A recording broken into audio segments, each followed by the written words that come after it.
Inilah rekaman video saat seorang pengurus Asosiasi Pedagang Pasar Mardika melakukan protes saat rapat dengar pendapat di gedung DPRD Kota Ambon.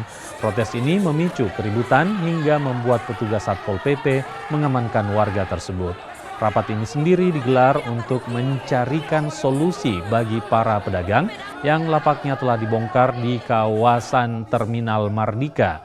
Lapak pedagang dibongkar untuk dibangun ulang, namun pembangunan dihentikan sementara lantaran Terminal Mardika tengah dalam perluasan.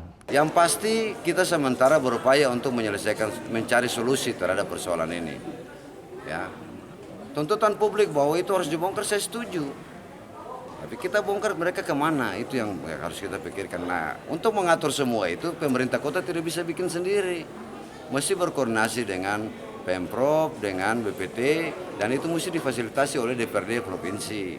Tidak mungkin oleh DPRD Kota Ambon. Kan dihentikan sampai hari ini. Tidak ada kegiatan untuk pembangunan lanjutan. Nah, kita berharap itu sambil menunggu kita koordinasi ini. Kita bisa saja tapi saya sudah bilang saya tidak mau dibangun di terminal. Itu bukan tempatnya.